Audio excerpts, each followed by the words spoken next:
Hi students, welcome to all of you. Aruni Mathematics Jehanabad for 11 and 12. आप लोग के सामने मैं YouTube के माध्यम से 12th क्लास का मैथ पढ़ाने जा रहा हूँ। जो टॉपिक आपका चालू होगा कैलकुलस, जो 44 मार्क्स का है। नंबर की दृष्टि से देखा जाए तो कैलकुलस 100 में से करीब करीब आधा है। इसलिए कहा जाता है कि 12th क्लास का जो मेन पोर्शन गणित का है, मैथ का जो मेन पोर्शन है वह कैलकुलस, मेन भाग कैलकुलस। जो विद्यार्थी का कैलकुलस कंप्लीट हो जाता है, समझिए उसको इंटर में मतलब 12th क्लास के एग्जाम में अच्छा मार्क्स आने की संभावना होता है। तो हम लोग इस वीडियो के माध्यम से कैलकुलस पढ़ेंगे, बहुत बेहतरीन ढंग से आराम से पढ़ेंगे। तो आप लोग क्या कीजिए, वीडियो के सामने आप लोग कॉपी और कलम लेकर बैठ जाएं और जिस तरह से बताया जाए उस तरह से क्लासरूम की तरह ही सामने बैठकर अच्छी प्रकार से देखें और लिखें। सबसे पहले कुछ हम लोग कैलकुलस की हिस्ट्री पर विचार कर लेते हैं, उसका इतिहास क्या है। तो कैलकुलस का हिंदी होता है, सबसे पहले हम लोग जानेंगे कलन, या इसको गणना भी कहते हैं, या कलन शास्त्र भी कैलकुलस को हिंदी में कहा जाता है। कैलकुलस का उत्पत्ति 14वीं शताब्दी में ही हुआ था, लेकिन इसका पूर्ण रूप से विस्तार 17वीं शताब्दी में हुआ। और इस कैलकुलस 17वीं शताब्दी में इसका अधिक विस्तार हुआ। इसी 17वीं शताब्दी से ही इसका विस्तार और अधिक ज्ञान नॉलेज लोगों के पास जाना शुरू हुआ। 17वीं शताब्दी में इसका विस्तार हुआ और इसका कैलकुलस का पिता न्यूटन और लाइबनिज को कहा जाता है।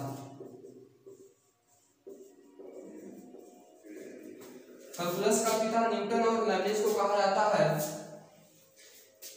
अब एक कैलकुलस है, इसका दो पिता कैसे हुआ समझिएगा बात। कैलकुलस के मुख्य रूप से दो भाग होते हैं, जिसे अवकलन एक का कहते हैं और दूसरा को समाकलन कहते हैं। समाकलन, अवकलन का आविष्कार न्यूटन ने किया था और समाकलन का आविष्कार लाइबनिज ने किया। और दोनों अवकलन और समाकलन दोनों को कैलकुलस के अंदर रखा गया। अब दोनों का आविष्कारों को एक साथ रखा गया, इसलिए कैलकुलस का जनक, कैलकुलस का फादर, पिता न्यूटन और लाइबनिज को कहा गया है। अब हम लोग जानेंगे कि कैलकुलस का आविष्कार कहाँ कहाँ होता है, कैलकुलस का उपयोग कहाँ कहाँ होता है और कैलकुलस क्या है, किसे कहते हैं, इसके बारे में कुछ चर्चा करते हैं।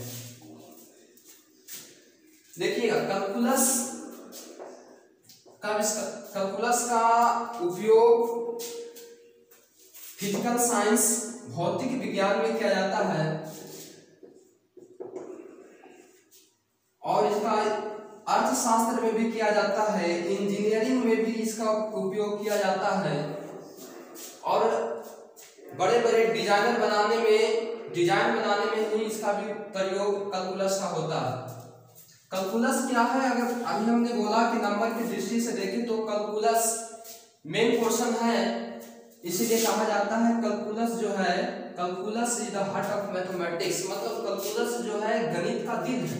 अगर कैलकुलस को हम गणित से निकाल दें तो गणित का कोई मतलब ही ना रहा। जैसे 100 नंबर में से अगर 44 नंबर निकाल दे तो सारा साफा आधा निकल जाता है। इसलिए कहा जाता है कैलकुलस जो है गणित का दिल है। इसलिए लिखेंगे, हम लोग कॉपी में नोट करेंगे, calculus is the heart of mathematics.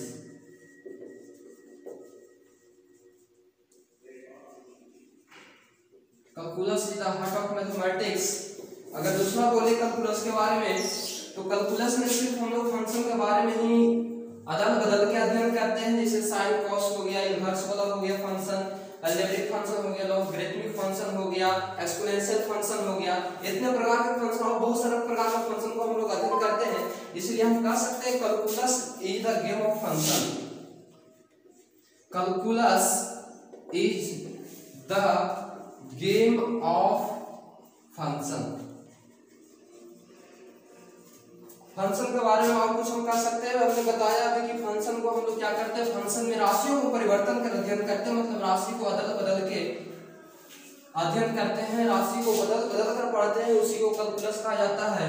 तो कैलकुलस के बारे में थोड़ा सा और लिख लीजिएगा। कैलकुलस गणित का वह भाग है, कैलकुलस गणित का वह भाग है, कॉपी में लिखिएगा आराम से। कैलकुलस गणित का वह भाग है जिसमें राशियों का परिवर्तन कर गणितीय अध्ययन किया जाता है। गणितीय अध्ययन किया जाता है। क्या बोलेगा, फिर से सुनिएगा। कैलकुलस गणित का वह भाग है जिसमें राशियों का परिवर्तन कर गणितीय अध्ययन किया जाता है। अगर इंग्लिश में बोले तो calculus is the branch of mathematics in which deals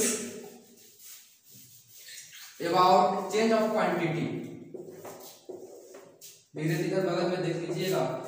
calculus is the branch of mathematics, calculus is the branch of mathematics in which we deals about change of quantity।